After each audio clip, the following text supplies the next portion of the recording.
started in 2018. That was your first time in government ever? Ever. Okay, so take me to, what was it, Inauguration Day?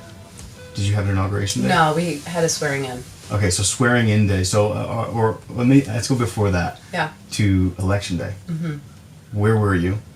Like day one, you wake up, you have breakfast, you leave your house. Where'd you go on election day?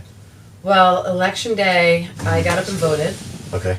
And, but also anybody who's running for office, I would say vote early the day before so that you can spend your day at the polls. But yeah. I've always religiously, that's it. I'm voting on election day. It's a sacred day. I'm not doing it any other day, but got to do it the day before. So election day, I woke up, voted, headed to some precincts to hold a sign and greet voters, and then there was, I think she was 94 at the time. She owned a little bar called Toadie's in Burrillville, and she always hosted the watch party, to see the results come in. Yeah. So we went to Dora, that was her place, Dora's place, and we watched the election results come in. And how many people were with you? All family, friends, and family, some friends, other candidates that were running. Okay. Same party. Same party. Same party. Okay. Yeah. Might be some fights if it's not. Yeah. There wasn't one independent, or okay. Actually, I don't think he ran for it. Yeah, he didn't run. So we were watching the election results come in, and I just remember my husband saying, "You won." And I was like, no, all the results haven't come in. He was like, no, you won. But statistically, I had won, but I didn't believe it. Right. And so I was like, no, I have to see every precinct. And he's like, okay, sure. So I won all 11 precincts. And I will tell you this. So I had only moved into the district to North Smithfield, because the district is all of Burrillville, all of Gloucester, and a part of North Smithfield. I had only been in the district for 2 years. And I had no intention to run. Again, like I said, I wasn't really a political person, and I really, put a lot of emphasis on national elections. It wasn't until I had kids that I realized local elections were probably more important, because those legislators, at the state level, at the town level, had more say over my everyday life than the President of the United States. We all learned that very quickly in 2020. Yeah. We figured that out quick. Yes. Yeah. And so, no political experience whatsoever. I was just fed up with several things, and a culmination of events kind of led me to run for office. And I actually tried to find someone else to run for office, because I didn't think that I could. I was like, well, I'm just a regular person, and I don't, what do I know about politics? And nobody would run. And honestly, I didn't even know that many people in the district. My kids were in school, but maybe I knew a handful of people. So I was like, fine, all right, I'll run. I'll do it. Nobody else wants to run, I'll do it. And takes guts. let me tell you, it was really tough. It was tough. But, and I'll say this too. So I had decided to run against an incumbent that was there for 20 years. And everyone said, well, you'll have no shot, but it will be a really good experience for you. And I'm a very competitive person, so if I'm going to do it, I'm going to give it my all. Yep. There's, I'm not going to half, it. Yeah. So, and then the gentleman decided to retire. And so everyone's like, oh my God, it's an open seat, you have a chance. And then another Republican, for those who don't know, I'm a Republican, another Republican decided to jump into the race. And this guy was the town council president in the biggest town in District 23. Oh, and everybody loved him. Yeah. And he's a nice guy. Same party? Same party. Yeah. So I was like, well, maybe this is it. Maybe this guy should run. So I'm going to call him and just see if he and I line up. But he didn't return my phone call, and he didn't respond to my email. So this man wants to be a senator, wants to represent me, but won't return my call or my email. That's one thing I noticed about you. I messaged and I got a response. Yeah. It's very impressive. So yeah. I try. Yeah. I'm not to say that I don't miss phone calls or emails, because they do happen, because there's a lot of them. Oh, sure, yeah. But so I was like, okay, well, he doesn't want to respond, then I'm going to run for office. And so I hit every door, so I canvassed, knocked on doors just for the Republican primary, and some of those doors were 3 times, because he had a huge advantage. He is very well known, and everyone's like, well, I really like John, he's a nice guy. I was like, yeah, he is a nice guy. He should stay in the town council. He's doing a great job as town council president. And some people actually said to me, I like John where he is, so I'm willing to give you a shot in the state senate, but it's not because I like you more than I like John. I was like, no problem. I agree with you. John's a great guy. He continued his work in the on the town council. And I won my primary by 15 votes. What? Yeah, 15 votes. How many total votes, approximate? Not many. Like, Yeah. just over maybe, I say around 350 votes maybe. Okay, so It was really actually tight. less than that. It was very small. That's one thing that we, I think, are starting to wake up to now, just the general populace, is that we got to really participate in local elections. Yeah. We all just jump to what's on CNN and Fox and what's interesting, and Yeah. we forget. And when you have kids, I don't have kids, but when you have kids, I'm sure you really, like you said, the alarm bells start going off, and that's where the impact is. Yeah. It's It is. really, it's a little scary. But I mean, so 2018, you start. Election day, you're at that. It was restaurant, you said? Yeah. Toadie's Tavern. Okay, and you win, and that realization doesn't hit you right away. No, it doesn't. So how long did that take to sink in? I think, you know, with all the adrenaline going, I don't, you know, by the end of the evening, Mm. you know, all the numbers that come in, I was like, oh my gosh, I'm a state senator. What happens next? What do I do? You know, and the very next day. What happens next, right? Yeah, exactly. Like, do I get a phone call? Like, I just. There's like, no training. No, there's no training. There's nothing. You just.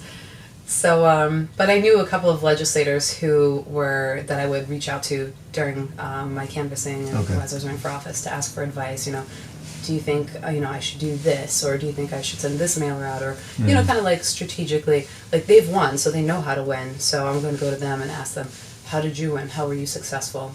In order for me to be successful. So I did at least have that. But the very next day, my husband took the day off, and we figured we'd go to Johnny's Victory Diner, and we had breakfast, and then we were going to collect all the signs that I had out in the district. And I kid you not, I tripped in the road, fell, broke my hand. What? Yes. The very next day, I was so mad at myself. I had this V-shaped crack in my from my thumb to my index finger, but it was on my left hand. And the doctor was like, "Is that your right hand?" I was like, "No." He said, "Good, because you need to see an orthopedic surgeon." I was like, "What are you?" Like, I just went from this super high to feeling so, you know, within 24 hours. Within 24 hours, but I don't know what happened, but I brought my X-rays, and the doctor was like, "Well, your hand's healing just fine," and so I ended up not needing surgery or anything like that. But Yeah. it was Day one, already bleeding for hours. Right. That's crazy. Yeah, but it was you know, it was exciting, but also a little bit scary. Yeah. So that next day, you're out there, and did anyone call you? Is there any type of structure for that, statewide? Is there a funnel, so to say? Yeah. I actually did get a call now I'm thinking about it, because I hadn't really thought about it for a while. I got a call from the minority leader, and Who was that at the time? Dennis Algier. He just retired this year. Okay. And he said, we're going to have a caucus, and that's just a fancy word for a meeting of, you know, Republicans. So there's the Democrat caucus and the Republican caucus in the Senate. Same thing with the House. There's all those terminology that you hear. Yeah, I it's never like, know what ooh, it means. caucus, what is that? Yeah, you know? yeah. Just a meeting. Okay. So we meet, and then we actually have an election for leadership in the caucus. And it's like, well, you know, I don't know anyone, and I'm not really, you know, politically and, you know, connected in any way, so I don't really know enough to make any changes in leadership. So I was like, I'm going to vote for the current leadership. I'm going to sit my first year, learn, obviously, you know, bring whatever it is that I have to the table. But I wanted to learn. You know, I wasn't going to walk in and say, you know, well, this is what we're going to do, because, you know, I've got great ideas. Like, I just wanted to learn and see how does everything operate. Everyone would be much more receptive, I think, if you approach it that way, right? Yeah. You come in like a know-it-all, ready to go. They're gonna shut you out. Yeah. Yeah. Wow. So you went in with an approach of what can I do? What can I learn? Yeah. And I actually asked the then legal counsel, I said, what could I have done to have prepared myself to be a senator? And he said, absolutely nothing. There's no class you can take, no college course. This is an education in itself. So it made me feel better. So I was like, okay. Everyone's been there, kind of thing. Everyone. Yeah. Square one. Gotcha. Wow. That's the thing that none of us think about. We all think senators, yeah, they know what they're doing. You know what I mean? And it's to say that there's nothing in the beginning where, you know, you want to be a doctor or a teacher. There's a system for it. Senator, there's none. No. I mean, there are other people there who have political experience. Like one of my colleagues, who is now the whip. So it's like, there's a leader, there's a whip, and then there's like deputy roles. And he was a town councilor and then town council president. So he has in-depth knowledge on how municipal governments work. So when issues regarding municipal government come to the State House, he's our expert. Oh, okay. It's gotcha. like, hey, Gordon, this came up. What do you mean? You were a counselor. What do you think? And he's very knowledgeable. He also has a background. He's a farmer, so he has agricultural experience, and he's on agriculture committee. So we go to him when we're asking questions about solar arrays and anything like that, and animal husbandry, whatever it is. We go to him, and so I think everybody has their strengths. We have small business owners, we have attorneys. One guy's a geologist. I think one is in the mental health area. We have teachers. It's good to have those different perspectives. For me, I look at it like I come at it as just a regular person who has her little things on the side, her business, business venture, and as a mom, as a Rhode Islander, and as a daughter of immigrants, because I hate to sound so cheesy, because sometimes people are like, oh, how can you love a country? Well, my parents left their country, their family, their friends, their culture, their language. They left it all to come to America to assimilate into the culture because they thought that America was a place of freedom, but also a place of opportunity for them. And this country has afforded my family a lot of opportunities and the ability to provide for themselves. So when I look at things like, is something constitutional? I take constitutional matters very seriously. Again, because when I look at my parents, they sacrificed to come here because they thought America was a great place, because, and it is. And so I'm a stickler for the Constitution. There's not many left. So, especially in, I think, our neck of the woods where I was born and raised in Rhode Island, and I've just noticed over the years growing up here, there's been more and more of an erosion of those constitutional rights. And in the last few years, 2 years specifically, you've seen that's been on full display. Yeah. And we don't need to go into too deep unless you want to, but I think I've seen a few of the hearings, and I think it was during testimony times, during COVID lockdowns, extending of the state of emergency, all the way to the gun legislation that was just recently passed. And so all these different things, I think a lot of people are for safety. I think a lot of people want to make sure they get home at night and nobody's dying on the streets and no one's getting shot or dying from sicknesses. But at what line do we draw for safety? And I think that's the great balance of America, is that we're safe and we're free. And finding that balance in the last 2 years was very difficult, I think, especially for Rhode Island. It didn't really rise to the challenge, and I don't think if you look at the numbers and you compare, let's just take COVID for example, and you go from Rhode Island to Massachusetts to Georgia to South Carolina, and you look at all the different political climates and then look at how COVID is behaving, there wasn't much discrepancy based on legislation or executive orders that were passed. There wasn't much discrepancies. Right. And there was almost an ignoring the science when it wasn't convenient, but following it when it was for a specific side. And it was just frustrating, especially from my perspective being in the music industry. Yeah. And shut down for a year and a half, and right off the bat, in the very beginning, I want to make sure I wasn't being selfish. I'm thinking about it. It's not about me right now. The world is going through something. We don't know what that is. We don't know how long this is going to last. Let's stick it out. Let's just be cordial and calm and figure it out. We'll figure it out together. And then we got 6 months in, and we were in the summertime, and things kind of got a little normal, but not really. And then fall came back, and the world went right back into it, full swing. Yeah. And I think that's when there was a branching off politically, where a lot of states were like, we're done with this closure and lockdown. We're going to be, yes, you can wear your mask. Yes, you can. We're going to try and get you treatments and shots, but the state can't control a virus to the magnitude that some of these states think they can. there's a line to how much we can actually control the virus. And I think that there's many things we can do, but I think the measures that Rhode Island, I think, took impeded on so much liberty and so much freedom that for people like myself, we just bought this bus a year and a half ago when it was all going down. We built it out so that we could get on the road, so that we could move to a place where we could invest. And we know that there's going to be a sense of freedom in the future and not an infringement on those basic liberties that we need to just survive economically. Yeah. So that's, I mean, and that goes to the gun legislation as well. And look at the gun legislation, another infringement on constitutional rights. And that's up for debate, of course.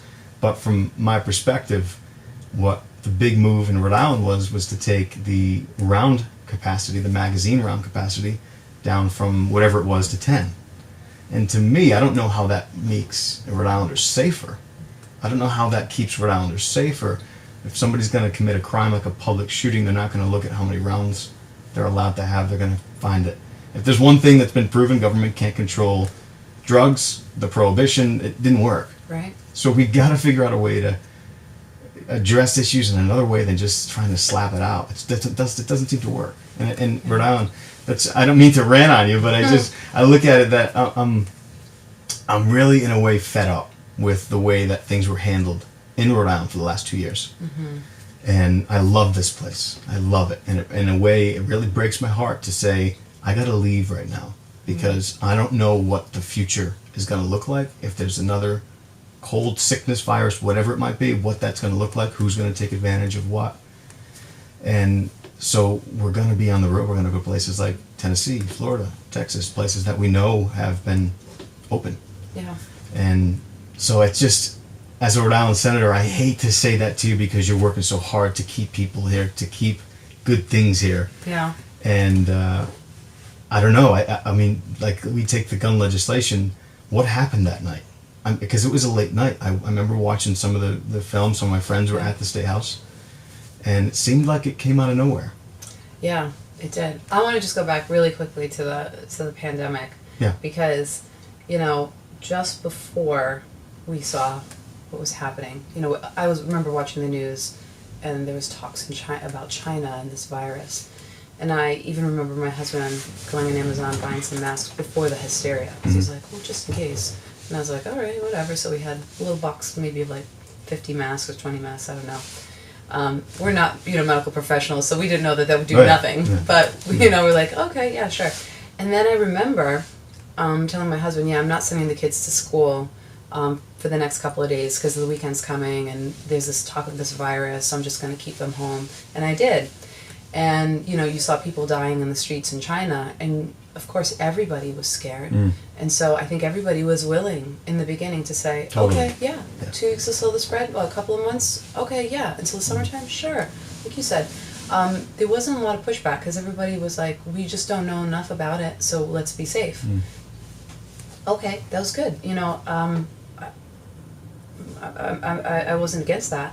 What I took issue with was the fact that Roger Williams founded Rhode Island to be a safe haven for those with differing beliefs.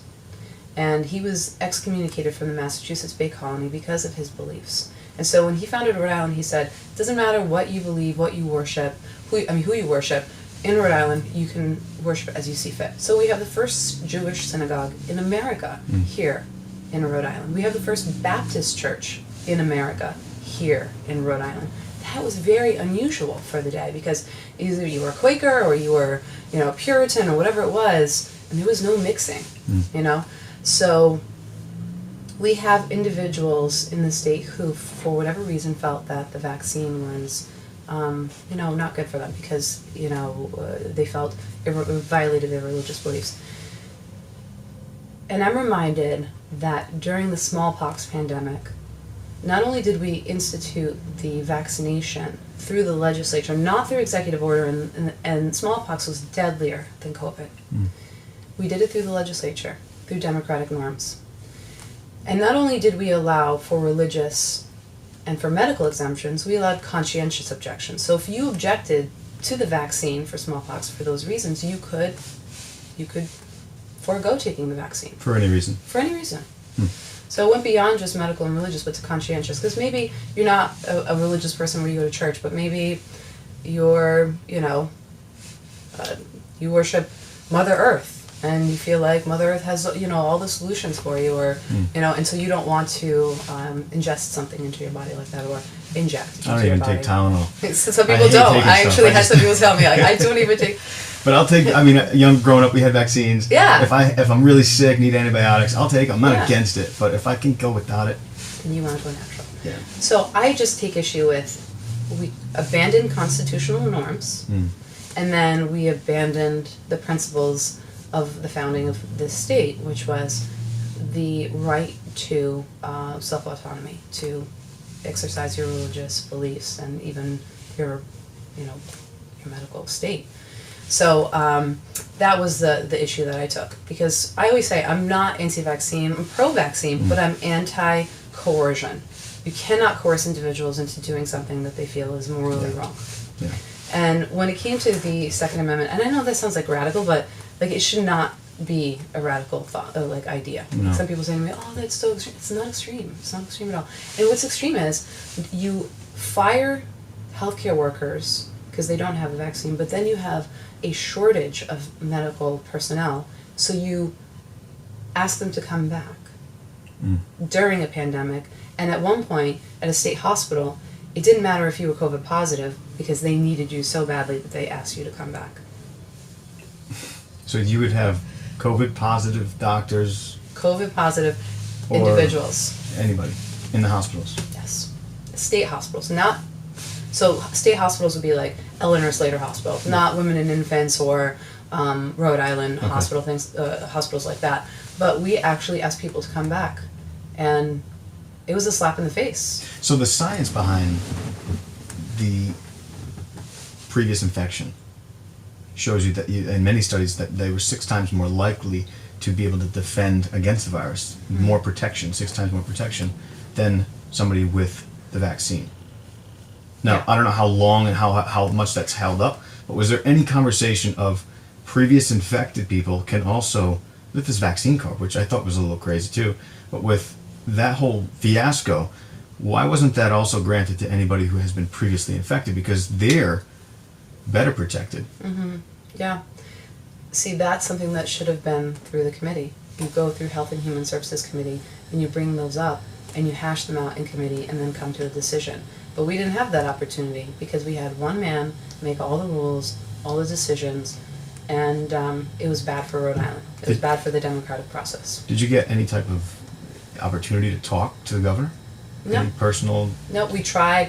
In fact, I would, people who are voting, because it's election time, research who your rep and senator are. The senators refused to come back. The only ones that were proposing to come back and even just have a vote were the Republicans. I hate to say it, it's not to be a partisan person, but in the House there were Democrats and Republicans. There were. Yes. So if you're looking to see who you're going to vote for, that's an important factor for me. Again, constitutional norms, those are important. And you're elected to do your job, even if it's dangerous. And we could have met at the Civic Center, distanced with masks, whatever, with plexiglass. I joked around they look like hockey, those penalty boxes.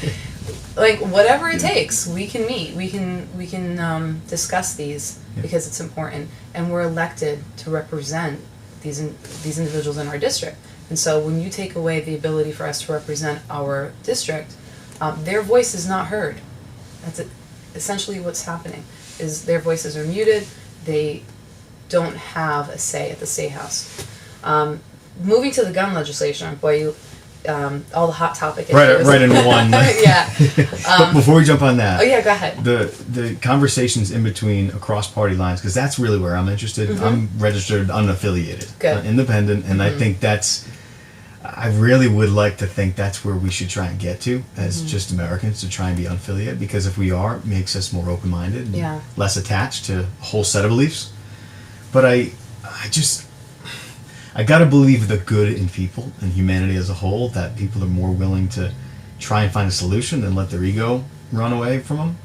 Was there any type of conversation that you had with Democrats, you don't need to name them, through that time, 2020 to 2021 and a half, so, where you had cordial conversations with across party lines where they say, yeah, we kind of agree with you. I think we should. Did you have any of those? Any type of? I did. I talked to all my colleagues. I don't care if you're a progressive or you're uber conservative. I talk to everybody and anybody who's willing to talk to me, because there's some people who they're like, they won't give me the time of day, and it's like, okay, whatever. But I firmly believe that I can learn something from you and you can learn something from me, right, if we're willing to have the exchange of ideas and information. And when it comes to political parties, I think of George Washington, who's like, I don't like political parties because when one's in power, they will punish the other one, and vice versa. So, I think and people ask me, why don't you put Republican on your palm card when you're talking to voters? I was like, well, I had to pick a party, and but I want people to vote for me based on who I am, what I believe, and what I've done, and not for the letter after my name. Yeah. So I think it's kind of lazy, honestly, to be like, okay, Republican, Democrat, that's what I'm voting for. But there's a little bit of tribalism where almost like a mental shortcut, like, oh yeah, Democrat, voting for them, or oh yeah, Republicans would vote for them. But you can have really great Democrats and really great Republicans, but you also have some really bad Democrats and some crazy Republicans. Yeah, that's what I saw the last. I mean, I was more leaning towards Republican before pandemic.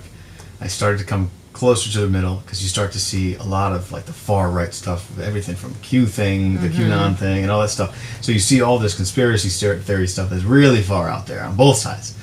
And it's like, man, I got to just stop for my own self, not for anybody else, my own self, stop affiliating so I can start to think objectively. Yeah. Because I think what Democrats do a phenomenal job with is calling out problems. I think they call problems out, like let's say whether it be climate, if we can try and get a better solution, what that is and where we find that, I don't know yet.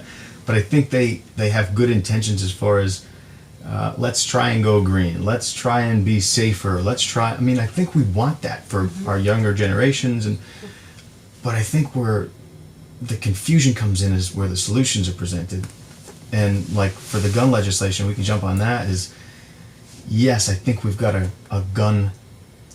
more so a behavior problem with the country, with the world. And when we're presented with a problem like school shootings or public shootings, it's so easy to just say the gun is to blame. Or if you're a child, if you're 3 years old and you fall off a couch and you fall off it again and you fall off it for a third time, you're now going to associate that couch as dangerous. Right. Because you're young and you don't understand that you shouldn't be climbing up there that young and without some support or something. So I think we've got this false association with firearms in this country for a lot of people, as they look at them as they're just dangerous. And there's not a lot of yearning, I think, from the left to learn about them, understand why it's important that we have them. But I also think there's not a lot of reason from the right to understand the objections from the left. Because I think on the right is just saying, we want our guns, don't touch them. We're not going down that slippery slope, period, full stop. But I think there is a good point to the fact that we should do something in the realm of guns, as far as making it more difficult for somebody who has bad intentions to get them. How do we find that? I don't think we get safer by limiting capacities of magazines. I think that only attacks law-abiding citizens. Mm-hmm. And so with Rhode Island passing that, what was it, 6 months ago, or less than a year? Yeah, it was less than a year, a few months ago. Anybody who has their concealed carry license, anybody who's gone through proper channels, which is extensive training, you have to be very good with firearm, you have to take a lot of time to learn, and you have to be clear in your background. You can't have any type of felony charges or anything like that. And so there's a very good system for that in place. And the legislation that was passed, from my understanding, it only affects those people. It only affects the people that are really following the law. Yeah. I mean, we didn't touch schools. We didn't make schools safer. We didn't, from what I understand, you correct me if I'm wrong here, but we didn't touch schools. We didn't make the infrastructure around them safer. We didn't implement additional school police, anything like that. And I'm the first person to say I don't want guns floating around the hallways of middle schools or elementary. I think it's kind of crazy, but I think we should have police officers that are trained. If we can throw tens and hundreds of millions of dollars overseas to other countries, we can do that at home. And I think as a taxpayer, it's worth it. Mm-hmm. It really is. And so we go back to that gun legislation night. It seemed like it was late. It was like 8 or 9 o'clock. Wasn't it late when they introduced it? I don't remember when, but I remember because I was whip at the time, so I had what we call ex officio privileges. Ex officio means that I'm a member of all committees, even though I have my committees that I'm dedicated to, which were labor and oversight. Because I'm ex officio, I am also technically a member of all the committees, so I can come in whenever I want and vote on the committee. So I jumped in. I just want to go back to one thing that you said. Yes, firearms are dangerous. There are so many things in this world that are dangerous. My boys are young, but I want them to be as self-sufficient as possible, so I've been teaching them how to cook for themselves, obviously with supervision. Mm-hmm. Yeah. And they use knives, and they started pretty young. Actually, my youngest was during COVID. I was like, okay, we're going to learn how to use the oven and how to make an omelet and how to cut veggies. Nice. And it's dangerous, and they could cut themselves. But you have to understand there's a risk. You have to learn how to properly use the tool, right? And but there's always going to be that risk. I mean, I still slice sometimes my finger, right? And I'm 41 years old. Yep. So with firearms, are they dangerous? Absolutely. I've told my kids, if you're at someone's house and you see a firearm, don't touch it, assume that it's loaded, and get out immediately. Tell an adult, because it's a deadly weapon. You can injure yourself or someone else. You can kill someone, but it doesn't mean that. Like you said, the kid falls off the couch, it's the couch's fault. No, it's, I would say, first time, second time, third, fourth time, I say, hey, the parent is really not maybe paying attention to the child. But so it's about education, and when it comes to what you said about, are we really protecting the young people in schools? Well, I put forth an amendment to give every school in Rhode Island, or every school district in Rhode Island, $500,000 in order to fortify their schools. And every single Democrat voted against it. On the Senate floor. I put in a budget amendment. We have over $600 million surplus. I said every school district gets $500,000 to fortify their schools. So their doors or locks or put cameras or invested into a police officer, whatever they want. They're going to take $500,000 to fortify their schools. And every single Democrat voted no.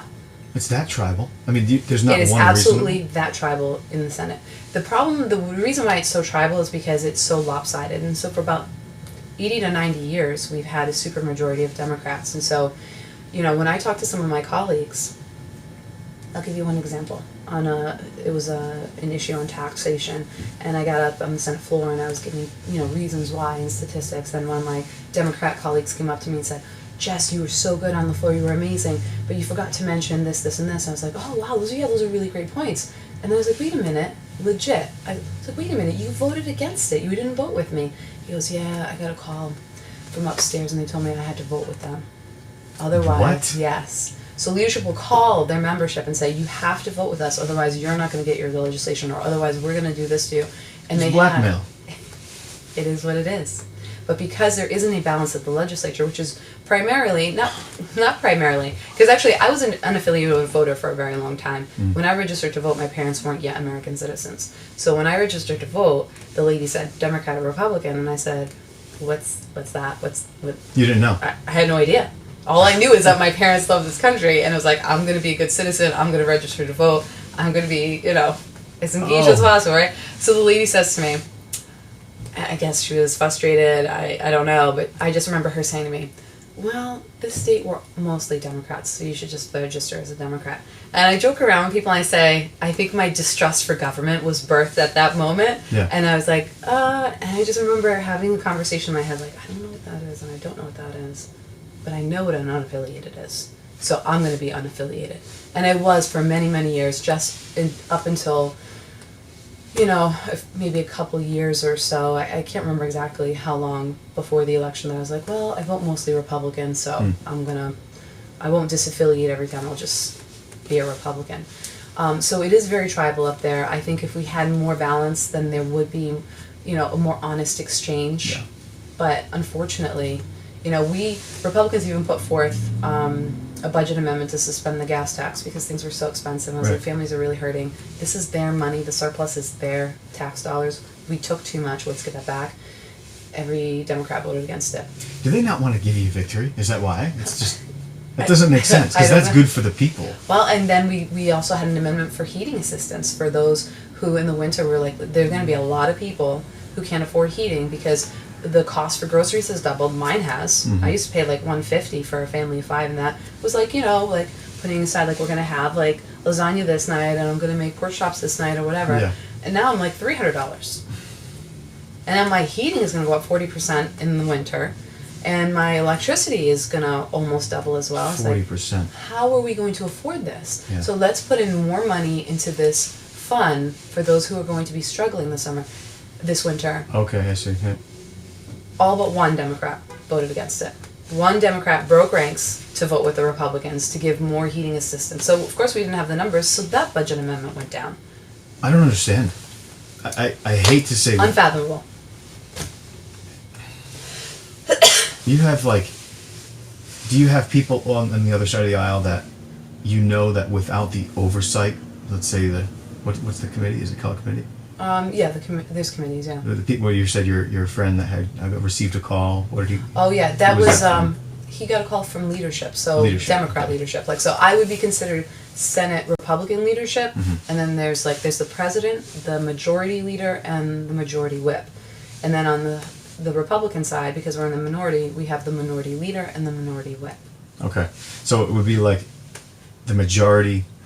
What's the Majority leader? Majority leader. Thank you. The terminology I'm struggling That's with. okay. So majority leader is calling on all the other senators or representatives to follow suit with what the main objective might be. Yes. Do you guys do the same on your side?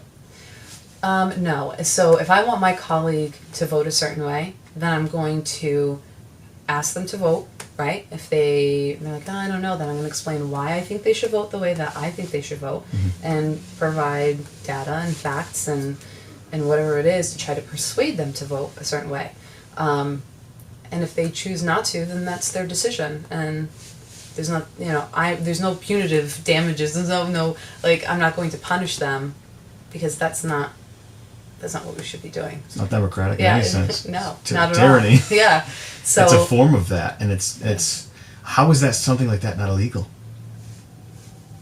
How is there not? The legislators would have to pass but legislation how would against you that. be able to? Prove it. Yeah, exactly. It's like, what did my husband say? He's a teacher for a long time. He said something about, if the rule is unenforceable, then you're just asking for it to be broken. So if you're going to enforce a rule, make sure that there are, that you can enforce it. So having a rule like that, it's like, who's going to admit that someone's trying to strong arm them into Yeah. voting a certain way? It takes a certain level of courage to say, no, I need to represent my constituency, and they definitely would be against this, so I'm going to be against it too. There are instances, I know this is going to blow your mind, but there are instances in which people will say to leadership, and I don't know if it's the president, the majority leader, or the whip, or all three, they'll say, this is a really important issue to my district. They're really pro 2A. So if I vote yes on these bills, I could lose my election. And so they'll seek permission to vote their conscience, or to vote the way that they feel is the right vote. This really happens.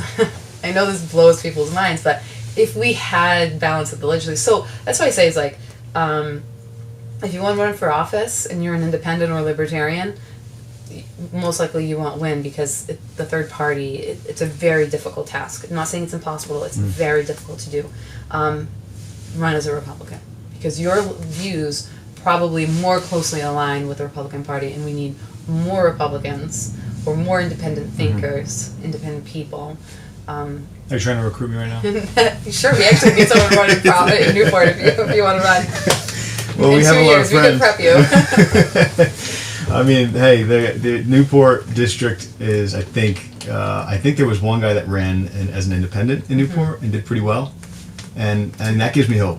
It really does, because I think the independent mindset, again, I would like to think that if America could get away from the party systems, and I don't know what you would think about this, but get away from the party systems, and it's bad to have a one-party system. I mean, you saw what happened with Germany with that, when that went down. But when we look at it and we say, what about a no-party system? It makes it very difficult to decide who you're voting for, but it should be. It shouldn't be. It should be easy to vote, but it should be difficult to find out who exactly you believe in. You should spend an hour, maybe the week of elections, maybe 1 hour a night, 30 minutes a night to look up. Go to their website. You've got a great website. Call them. Just call them. Go to their website and look at their set of beliefs, and it would probably take you an hour before you go vote to go sit in your car and look at this guy does, look at this girl does, and compare those rather than just say that guy's red, this guy's blue. I've always been blue. I'm just gonna go this way. Yeah. It's sad, and I just went up to Vermont, and did you know they have a Republican governor? Vermont, state of Vermont. What's the governor? I think it's not in Lamont, because I think that's. It might be. I'm not sure though. Maybe that's New Hampshire. I don't know, but I forgot. I should know his name. But the Republican governor, there's a Republican governor in Vermont, and then the state legislature is dominantly Democrat. And I'm looking at it, and I'm like, that's kind of the spirit of America. That's pretty much how it should be. It should be opposite powers constantly fluctuating. His popularity has grown and grown and grown each election cycle. And I'm just curious about that state. I haven't learned about it. I'm curious about the politics in that state. A good friend of ours is involved with Florida politics. Very well connected. And I had a performance at his house one evening and had some of his guests over. Amazing human being. Very, very genuine. When he talks about some of these issues, it's not so much you can see through the BS with a lot of people, and he walks the walk. You can see. I've known him for a while, and he cares deeply about America. Comes from an immigrant family, and he looks at what's happening in this country, and he's genuinely fearful of some of the stuff that's taking place. And one of the things that one of the senators said to me that night that they had a dinner. And one of the things that the senator said was, Florida is dominantly independent. There's more registered Democrats. This was according to, I think, 2020's elections. There are more Democrats than there are Republicans in Florida. That blew my mind. I always thought it was the other way around. And I don't know the exact numbers, but there's such a massive amount of independents in the state of Florida that they are the ones that control the actual election. It's not the two parties. The two parties, I think it's like 8 million. I could be way off on that. But they're so close in how many registered Republicans and registered Democrats that there's the full control lies with the independents. And so he was saying that we try to be as level-minded as possible because we want to appeal to the American that is independent-minded, that's going to look at issue by issue and not just go with the whole full slate. And the other thing he said, which was interesting, and I wonder if you guys do the same, is that we try not to pay attention to national politics. He said we try to steer away from that and try and focus on Florida and what's important to Florida in that time, because we're serving the people of Florida. And the governor of Vermont said the same thing. And I think if that's more of a focus, I think more state issues would be solved faster. And I wonder if Rhode Island is that.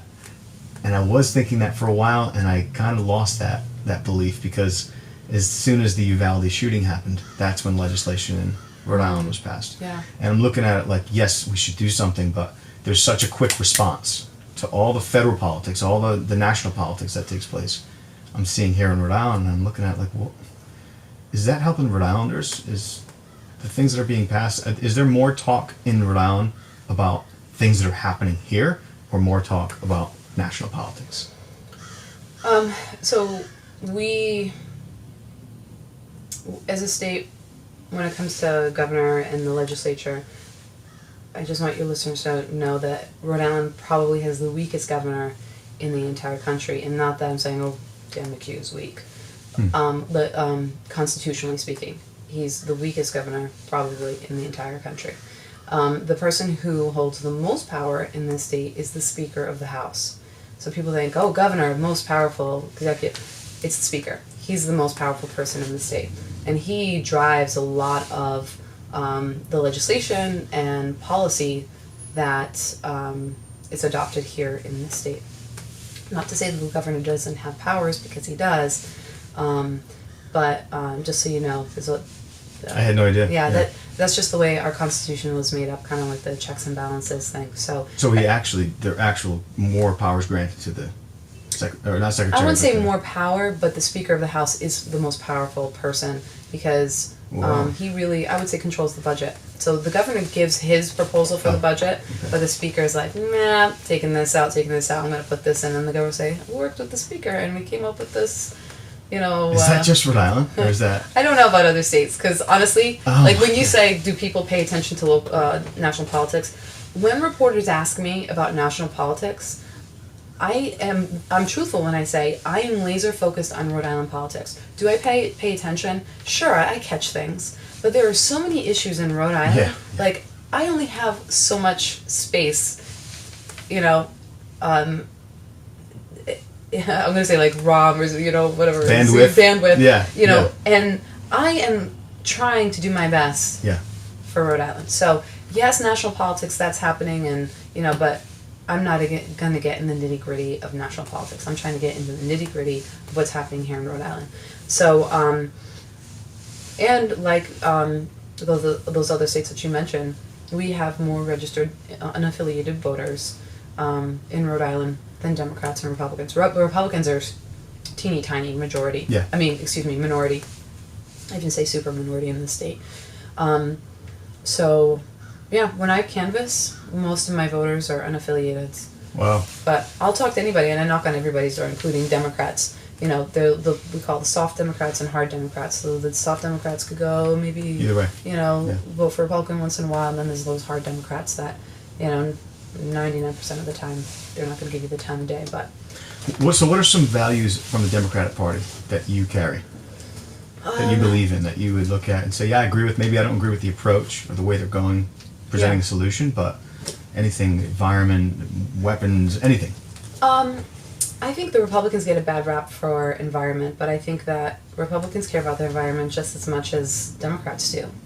Do you want to preserve our planet for future generations, for our children?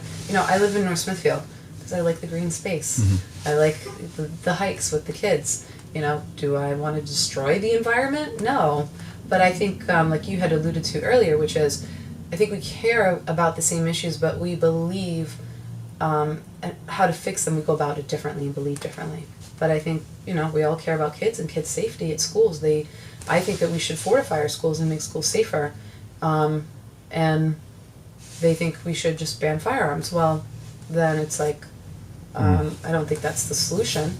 And going back, because we didn't get to talk about the firearms thing. Yeah. I was just thinking about, when I told you, like, the culmination of events that led me to run for office. Of course, there was, like, education, because the education was, like, it was just, I couldn't afford to send my kids to private school. So what was I going to do? What were my choices? I could move, I could homeschool, so I moved because I couldn't homeschool, and it just didn't work out, and I couldn't afford to send my kids to private school. So I moved to a district that had better schools. And, of course, taxes, and I just felt like it was, suffocating families. And then there was the Second Amendment, because I had applied for my license to carry a concealed firearm. Mm-hmm. I had a mental health therapist write me a letter of recommendation, my neighbor who's a police officer, a city council member, president of my gun club, and my pastor at the time. Not my husband, but my pastor. Because I told my husband, but at that time he was not a pastor. And so all attesting to my, character. Notable people. Yes. Right. And was denied and was given a reason. And my only recourse was to go to the Rhode Island Supreme Court to hear my case. And thankfully the Rhode Island Supreme Court heard my case, and they said, listen, if you're going to deny her, they admonished him and said, if you deny her, you have to give her a reason. You can't just deny people. And he had already been to the Supreme Court for the same issue, and they had said the same thing. And the situation left me very, like, hell hath no fury. Like, yeah. So it was at a Second Amendment event that I met a female rep, Sherry Roberts, and she said, you should run for office. I was like, no, absolutely not. I hate politics. I hate politicians, and I think it's really dirty business. And she says, yeah, it's all true. It is. And she's like, but that's why we need people to run for office who think like you, and I think that you would be a good voice on whatever she said to finally get me to run. So I did. So the Second Amendment for me, and as a mom of 3 boys, of course I care about children. I worry about my children every day. When they leave the house, I say I pray for them before they leave, of protection, because I know that this world is a crazy place, and they're my babies. And so I want to do everything that I can to protect children, not just because of my children, but, you know, I know the love that I have for my kids, so I understand that every kid that goes to school has a mom and a dad that are home that are just as concerned. And but we have to balance that with the law and with Constitution and personal rights. And we know that individuals, in fact, I would say this, it's the CDC had released, in I think with the FBI, I have the information at home that I use for committee. Yeah. They found that concealed carry holders have the lowest rates Yeah. of incidents of crime because they have more to lose, even more so than police officers, and you know. Way more to lose. Yeah. You know, and so when you're talking about law-abiding citizens and you're targeting these people, you're targeting the wrong people. And when I was in committee and I asked the chief in Providence, I said, you know, essentially, I forgot exactly the questioning, but the way that I asked it, he answered and knew immediately that he had proven my point, which was, I said, if we ban magazine capacity or limit it to 10, will criminals adhere to this law? And he said no. There you go. That was the answer. Yeah. And so why are we going to pass this legislation if we know that criminals aren't going to follow the law? It's not law-abiding citizens. And so first of all, either they're going to obviously disregard the law and continue to have these magazines that carry however many, you know, magazine rounds, or we'll see, you know, other shooters in other states who have had multiple magazines on their persons and then just once one magazine is empty, they insert another magazine. If someone is intent on committing a crime, they're going to follow it through. And, you know, one of the arguments that I made on the Senate floor was, you know, they'd say it's not a mental health issue. Well, I'm sorry. If you're going to shoot up a school, you know, first you're going to shoot your grandmother in the face, because we're talking about Uvalde, right? The kid shot his grandmother in the face, stole the car, drove it into a ditch, brandished the weapon, which is also a crime, shot into a crowd, and then he ran across the street into a school and killed students. You're telling me that that person is mentally well? No.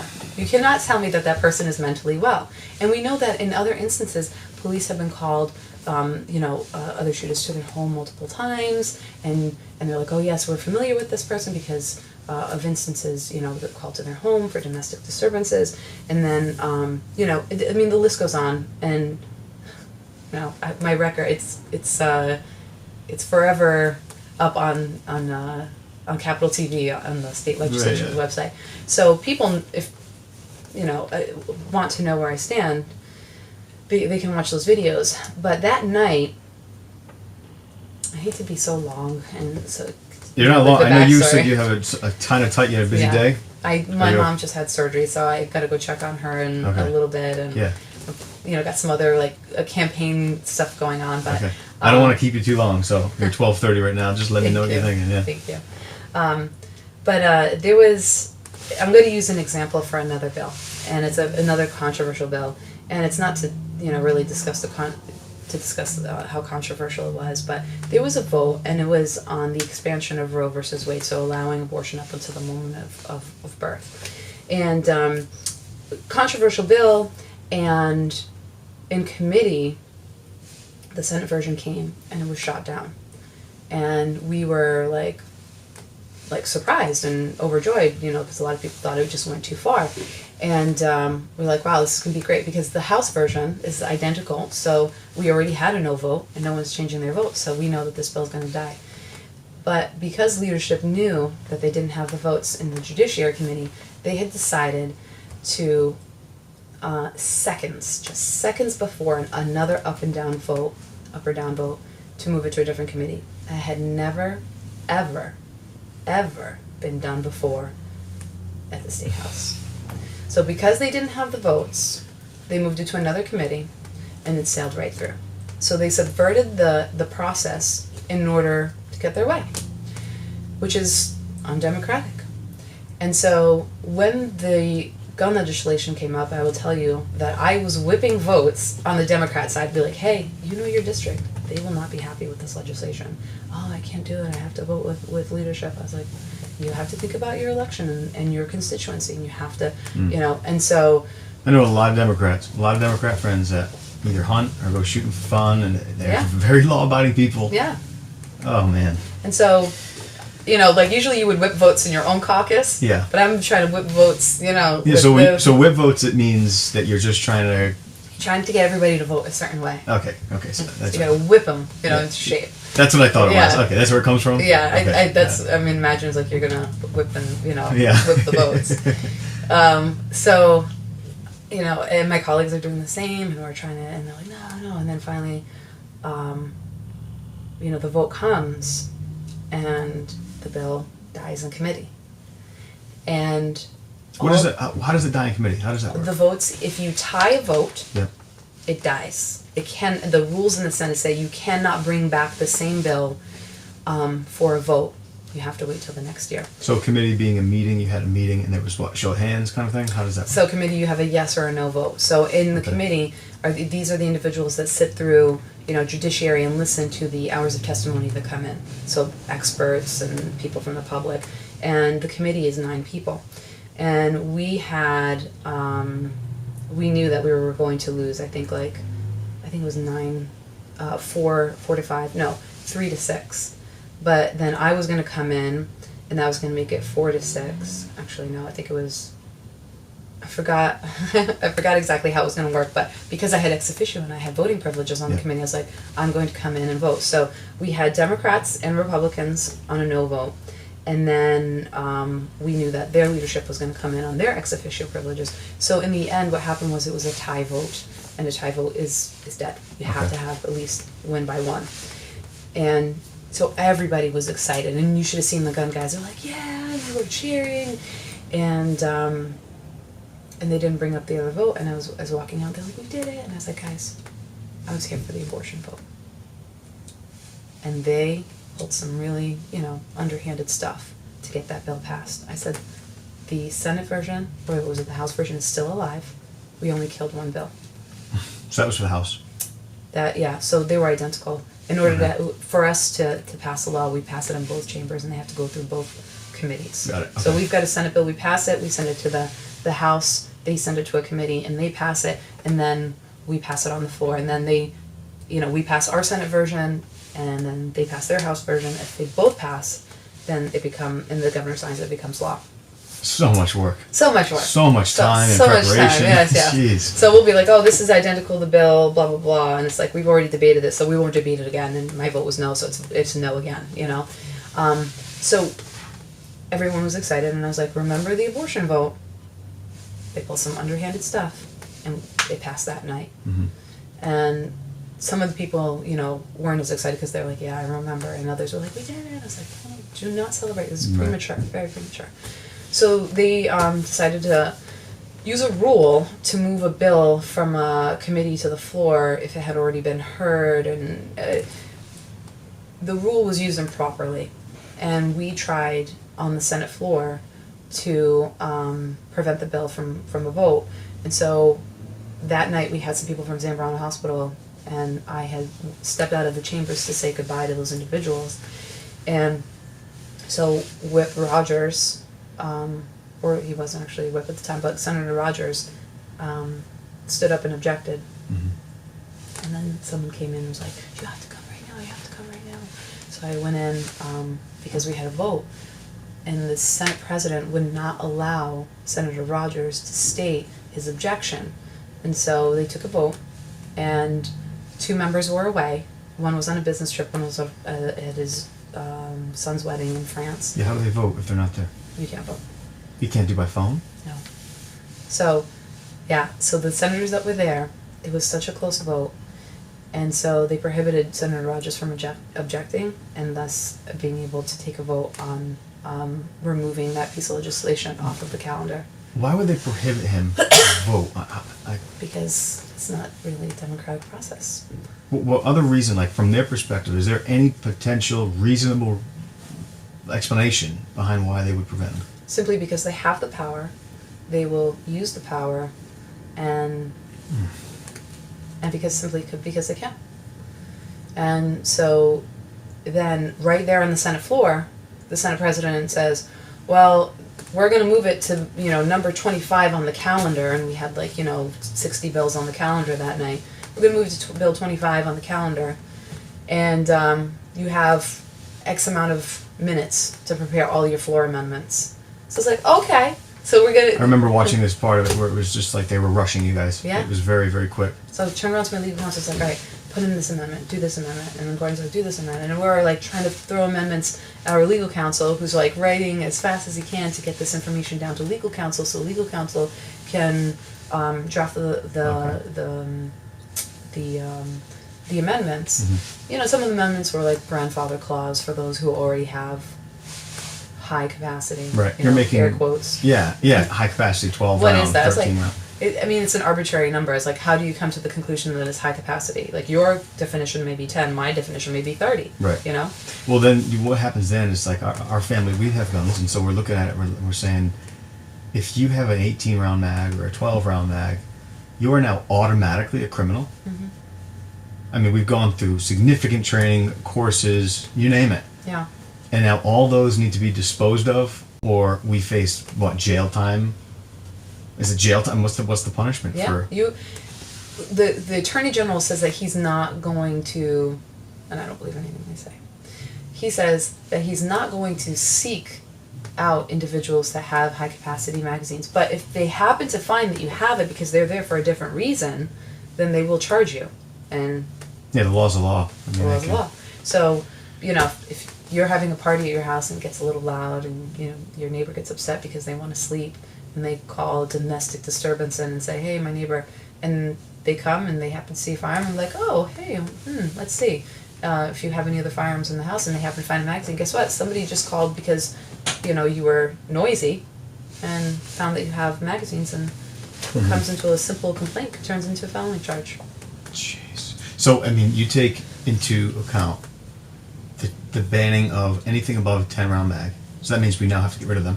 Mm-hmm. Yeah. Can we sell them legally? No, you can't. Well, you could try. I mean, but who wants to purchase a used magazine? You don't know if it's No. if it It's not a thing. if it works. You know, you could try to return it to the shop that you bought it at, but do you think they're gonna? That's a liability issue. They're not gonna take it back from you. So, here's the one thing too that I, as I was debating on the floor, one senator, progressive, was talking about the constitutionality of the appointment of an individual because it was supposed to go through committee, but it didn't. The governor decided to appoint someone, and I was like, you know what? This individual is right. The constitutionality. Like, I had not, when I read through that piece of legislation that was going to be heard, I was like, wow, he's right, and I didn't know that. Like, it was an oversight on my part. So, my yes vote turned to a no vote because I was like, you brought up a good point. And then, as he was arguing the constitutionality, the majority leader stood up and said, well, it's not unconstitutional until it gets challenged. So his mentality is, we know it's unconstitutional, but we're going to do it anyway, and then you could take it to court and challenge us, and then if you win, okay, it's unconstitutional. Is that it's happening now? Nobody did it because it was just an appointment, you know, by the Okay. governor. Yeah. But the point is, that's what they did with the magazine capacity, because what I'm told, and I totally, absolutely believe this, is that when they asked leadership, the Democrat leadership who passed this legislation, why did you do it? They said, well, the Supreme Court will likely overturn. It's just a good show of faith, kind of. Exactly. It's all for votes, it's all for show. So they're like, it's probably going to be ruled unconstitutional anyway, so... But it's got their votes. But to appease the far left of their party, they put on a really good show. So. It's unbelievable. Yeah. It's hard to believe. But where are state legislators, or where are you with the counter offense to that? Well, Is there any type of lawsuit going on right now with challenging there that? are lawsuits currently in the hopper, and you know What's the hopper? When I hear hopper, I hear those commercials. Yeah. The hopper. It's kind of like they've been filed and they're just waiting to be heard, and so. So it's like a pipeline. It's kind of like almost like a pipeline, but the Supreme Court, you know, I keep checking the docket to see if they're going to hear it, because I mean, everyone that I talk to says, yeah, the Supreme Court's going to hear it eventually, but the Supreme Court can decide not to hear it, or the Supreme Court can decide to take years to hear it. Yeah. We don't know. So, in all likelihood, it will be. It will be overturned. Who's filing these lawsuits? Is it senators or is it private citizens? Private citizens. People with money, probably. One of them is a gun shop in Gloucester that started it, and they have multiple litigants. Like they signed their name to the lawsuit, Yep. but there are other people that are doing it as well.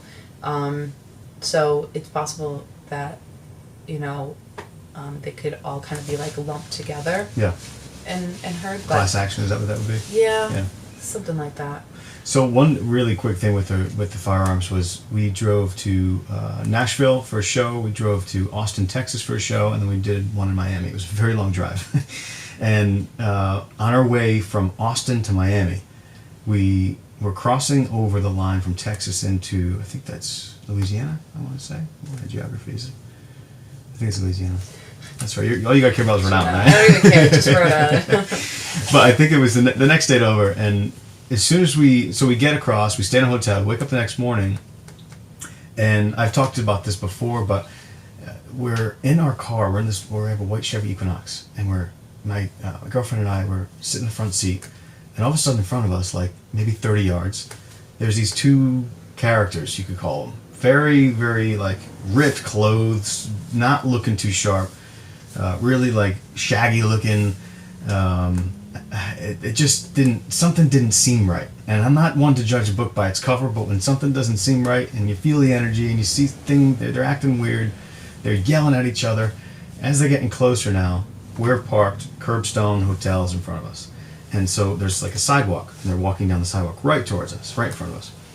Now they're like 20 yards, and you can hear they're yelling, and they start throwing stuff like into the garden around, like, because the garden is between them and the hotel. So now they're throwing things in the garden. I'm like, what the heck are they doing? As they get closer, Olivia says to me, she's like, I think he's got a knife in his hand, like huge blade, like big time blade, almost a foot long. Maybe it could have been like an 8-inch blade. And I'm like, okay. So close our door. We still have our hatch open with all our luggage and stuff. Yeah. I'm like, and now's not the time to get out. They're yelling at each other. Actually, it was 3 people. I'm going to say it was 3 people. And as they get close, now they're 10 yards, right in front of us. Guy's got a gun. Like, just a silver gun, screaming, yelling at each other. That's, even in Texas, even in the most conservative places, that's illegal. It's like you said, it's brandishing. You can't do that. You can't. So they've not only gotten probably an illegal blade, and then they've got an illegal weapon, or a weapon that's being carried right now. So what if they aren't arguing themselves? What if they're hopped up on drugs? What if something's going on? Now the two of us don't have any kids, but the two of us are sitting there. I call it like Bambi. We're sitting there, innocent as could be, not doing anything, and we could be easily targeted. Yeah. Whether it be for money, whether it's just a random act. And to say that a person, especially as people that travel quite a bit, that move around the map quite a bit, you're more at risk for something going wrong. Mm. And to say that you can't carry a firearm to protect yourself, it's telling me that you can't defend yourself. I mean, because people are always going to get a gun. We know that. I mean, there's black markets for everything, and if you make a law against it, only the good people suffer. And it's just like what you said with the schools, make the schools safer. What could we do more to make, you could say, the gun world safer? Yeah. What if you could propose legislation for Rhode Island from Republicans that would say to the Democrats, this is what we would say, outside of making schools safer, outside of putting police, but what would you say to just firearms in general? What could we do to make it safer? I think immediately we could invest in our schools.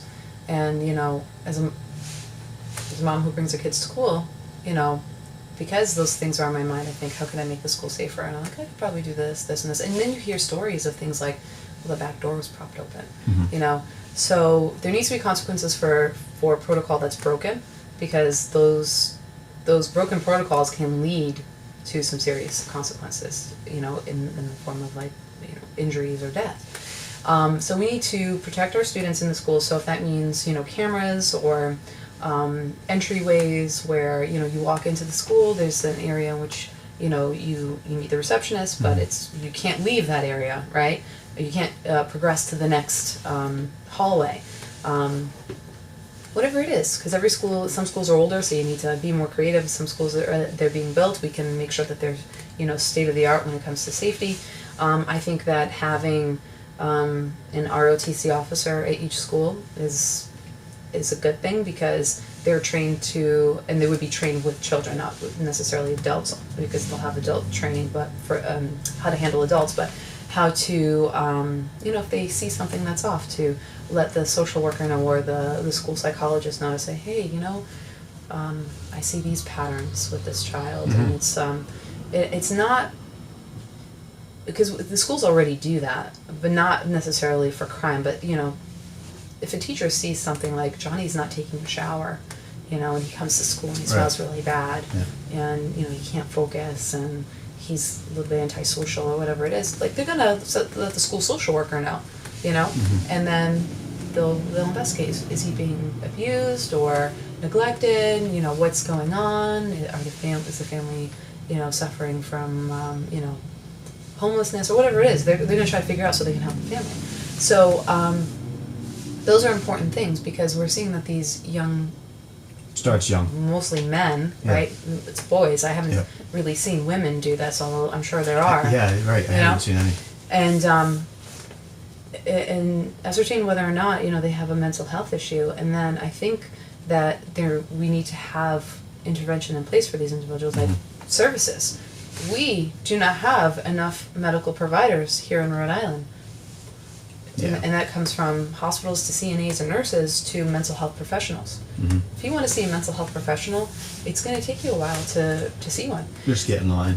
Yeah, exactly. And so I think that we can do a lot in mental health, but we also need to protect privacy of individuals. It's a very fine line. And so one thing I hate to do is, and politicians do this a lot of times, is like they'll pretend to have the answers or just project like, yeah. I would need to talk to mental health experts, and then I would need to talk to lawyers, law experts, to find out how do we marry the two without infringing on individuals' rights and their medical privacy, and at the same time protecting children. And it's not even just children, it could be anybody, but we care mostly about the children right now, so we're saying, okay, hey, the mall shooter or whatever, that doesn't happen, at least it's not televised as often as school shootings. So what are the things that we can do right now, which is fortify the school? And what can we... Because that's the most dominant that's happening in school shootings. Exactly, at least the ones that are televised, right? Yeah. What can we do right now, immediately? Schools. We can protect the children by fortifying schools. How can we fortify schools? Let's do, X, Y, and Z. Now, from there, what can we do long term to help students? And long term, I think, is the mental health interventions and initiatives. We look for quick fixes. We do, and everything. We and right. You can't fix everything with a quick fix. You can make you can make a quick fix as in like fortifying the schools, but that doesn't solve the problem. Right. How can we help these young people get the help that they need? Because here's the other thing. Not to give names away or identifying information away, but someone had shared with me that they had a schizophrenic family member, and this family member was seeing things, and this family member decided they weren't going to go to the hospital, they weren't going to seek help, they weren't going to take their medication, and so they were hallucinating. They were seeing, they thought that somebody was in the basement, abusing women. There's nothing in the basement. And at one point this individual said, I'm going to kill my father if he doesn't answer or doesn't whatever. It was not on a message, they had it on the answering machine. And so this person went to the police department and said, hey, listen to this message, this person's not taking the medication, da-da-da-da-da. And the police did not intervene. They didn't go and pick up the individual and bring him to Bradley or Butler Hospital and section them. That's like when you take somebody and section them, that's I think 72 hours where they have to be held in a hospital to be evaluated. And eventually that person killed himself. Thankfully he didn't kill his father, but we have a failure in the system to help these individuals. Did that man have to die? He didn't have to die. But he lacked the medical intervention that was necessary in order for him to not hurt himself or his family. What about training? Because I think it's important. I think government has a role in making sure people are safe. it has an equal role to making sure their rights are upheld.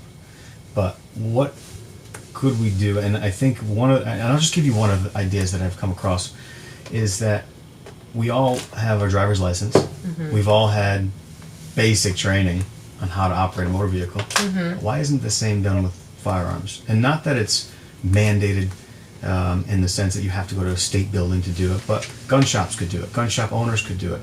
In the sense that if I'm going to go buy a firearm, whether it be a shotgun, I get my background check done. I think it's a 7-day hold before I'm able to get it. Those are good things. Those are all great things. But the fact that I can take the gun home and not know how to use it is alarming to me. That's what, I mean, I don't know if that itself prevents a shooting, but I think it's dangerous to take a gun from a gun store, especially somebody who's new to firearms, to go in to buy something. You've cleared your background checks, you're a good citizen, but now how many accidents happen where no one dies, nothing's reported, those things we don't have the stats for, but a round goes through the wall because they didn't realize, oh my God, I thought it was empty. How does this work? We got to pull the thing back. Why isn't there basic training? Just like there's a blue card test for Rhode Island, that's good, but it doesn't seem sufficient enough to the point where you take a test or you're instructed on how to use something. Mm-hmm. And that bothers me. As an independent, that bothers me to know that, and not to say that there should be a test or somebody saying yes you can have it or yet no you can't. If you've cleared your background check, if you've done all that work, all you have to do now is to take a 3-hour course, 2-hour course. Here's how you use a firearm. Why isn't that a law? Why isn't that something? I think actually some states do that. I think Massachusetts does something similar where you have to sit through a course and to know how to use it. Yeah, but I don't know if they actually handle a firearm in the class, but I know there's a course that you have to take. So every state is different. I think that in Rhode Island, I remember taking the blue card test, so I read the book, but I also went to the range with friends who had firearms so that I knew how to properly handle one. Right. And but what if you didn't have friends? Yeah, what if I didn't have friends? Like, I would go to the, I guess I'd go to the range and be like, hey, do you have a class? They do have ladies' classes. They do, yeah. See them all the time. Free classes, ladies' night at the range, learn how to properly use one, and it's free. So the Second Amendment community, because they want people to be knowledgeable and feel safe, mm-hmm. they provide these free classes. And do you think it's the role of government though to say you need to learn how to use it before you can possess it, and once you've learned it, you're done. You don't have to do it again. But once you pass that basic course, I don't know if I'm overstepping, and I have no idea. That's a really great question. I would say I have a little bit of a libertarian streak in me. Not that I'm a libertarian, but I feel like if we're going to streamline the process, first of all, I do believe in state rights. Mm-hmm. So the federal government has gotten very larger than I think our founding fathers had envisioned. And there is a role for federal government, but the states were really meant to have their, I don't want to say autonomous, but their state, mm-hmm. right? You know what it does? And I don't need to interrupt. Go ahead, no. But it almost creates a sense of competition, just like businesses have with each other. We're in a Walmart parking lot, right? Yes. Target is competition. Yes. I like Target better. Why? Because it's cleaner, products are a little more premium. Yeah. So just what's happening right now with the last 2 years, where it's been very questionable for music. We plan a show, governor comes up, changes the rules, half capacity. You've got to be kidding me. We just spent 3 months promoting and marketing. Now we can only sell half the tickets. Yeah. This isn't going to work here. So I can move to another state that affords me those liberties that I know there's leadership in those states that are going to say we're not going to have those type of tyrannical rules that are going to change your entire life unless we had a plague. Mm-hmm. Of course, that's when it's much more reasonable. But I think that there's some type of, I don't want to call it capitalism, but just competition is good. And I think that's a good thing that the states have the individual rule-making ability rather than just a blanket of federal rules. It's just, I don't think anybody wants that once you learn. No, and I feel like even though Rhode Island is so small, I hate it when legislators try to pass a law and I say, that may sound really great for Providence, but it doesn't work in Gloucester. Right. Yeah. Even with affordable housing. We want to see affordable housing. I want, what we do, we need to build. In order to make homes available and affordable, so we need to have more homes on the market. And so, but one of the things that they want to do with affordable housing in Gloucester, which is not a sexy topic, but there's no sewer in Gloucester, and you have your like you don't have town sewer, you have your septic systems. Okay, yeah. Okay, so those are very expensive, Mm-hmm. and you need a well because you don't have city water in Gloucester. You get a well. So how do you build affordable housing for individuals coming from Providence or whatever? And we want you to come, but we don't have busing because RIPTA doesn't come to Gloucester. We don't have those services, so it's very expensive. And again, we could do it somewhere where we have water and sewer already. You know, there's a line, and you just build a house and you attach the line, and it's affordable. But it's like a one-size-fits-all approach. Where it's like, well, in Gloucester, if you want affordable housing, the government's gonna have to kick in some money to offset the cost of those very expensive projects in order to put a home there for an individual. Yeah. Can we do it? Yeah, but not without the state helping us, without a subsidy from the state. So what I mean is like a one-size-fits-all approach is like, yeah, it might work in Providence, but not necessarily somewhere else. So I do like the autonomy of the states, and I don't know. I honestly don't know. It's never a question that's been asked to me, but I will certainly think about it. Yeah, I just wonder if there's something we can do that doesn't infringe on rights. It's not making it so that you can't get anything. There's no judgment of someone saying you're unfit, other than as long as you pass the background checks. It's more so just to make sure you know what you're doing. Yeah. And I don't know, people that already have weapons, they're in their 60s, they've had weapons their whole life, maybe there's an exemption for that. You don't have to do that. I don't know. Maybe, I don't know.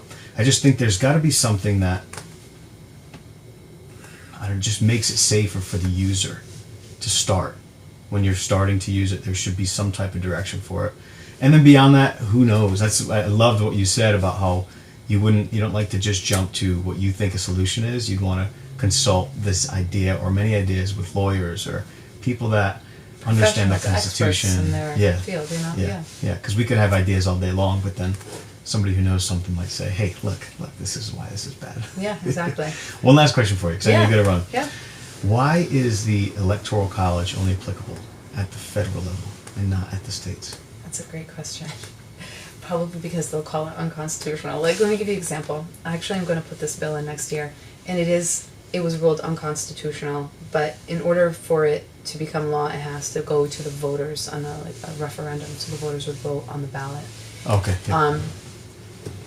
Is that I think that the Rhode Island government, State House, the General Assembly, should be more like the U.S., like Congress and the Right. U.S. Senate.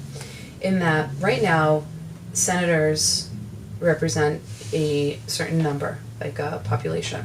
Every senator gets an equal amount within a 5% plus or minus, so that we're in the same range. And same thing with the House, except the House represents double what the Senate represents.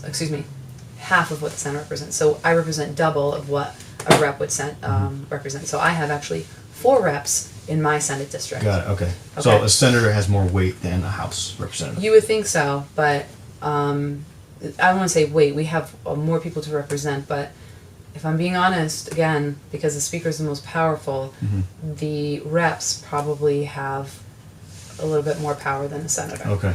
Yeah.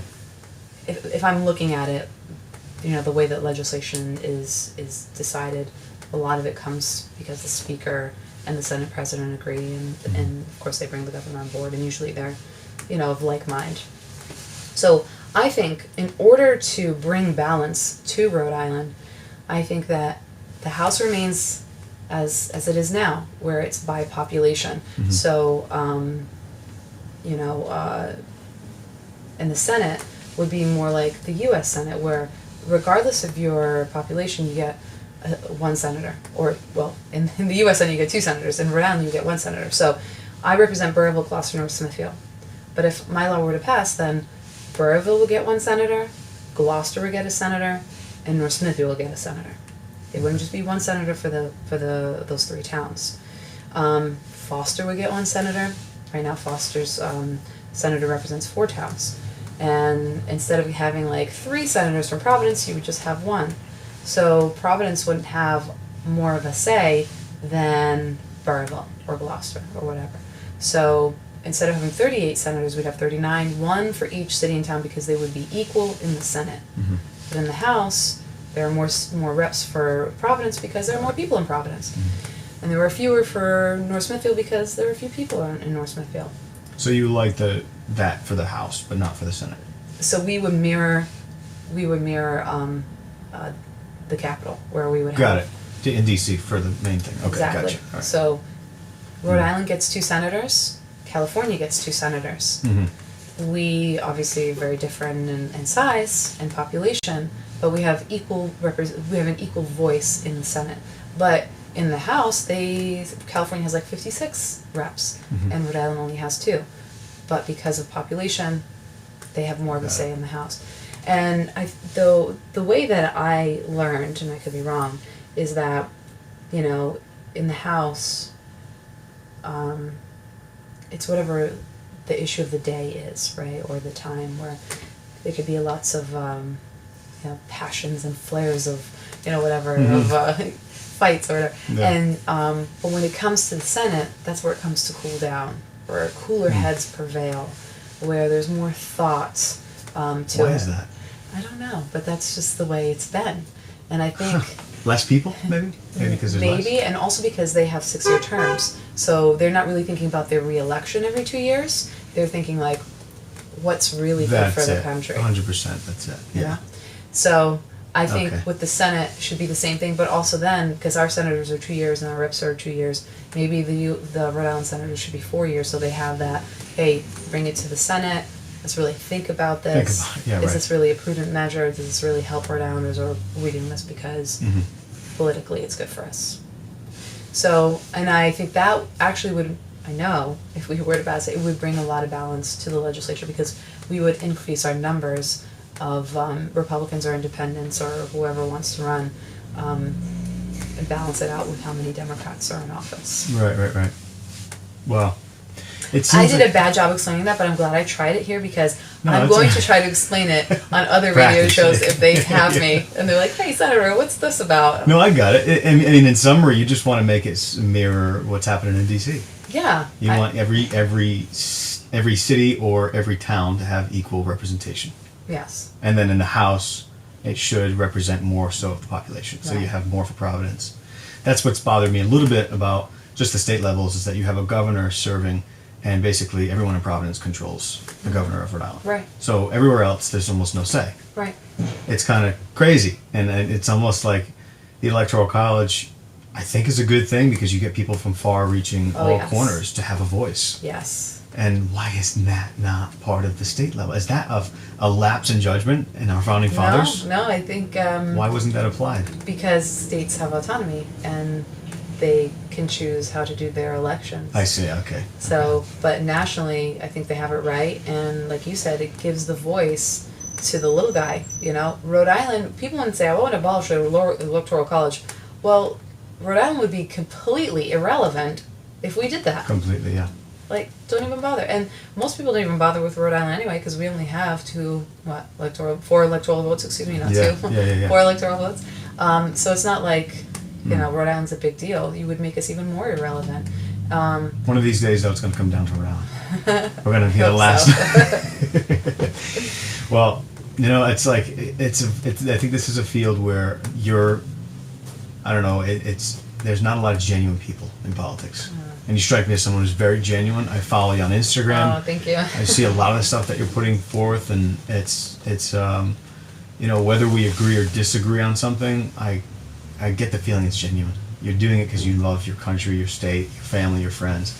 It seems genuine. It really does, and Thanks. we need more of that. We definitely need more of that. Thank you. So, That's very kind of you.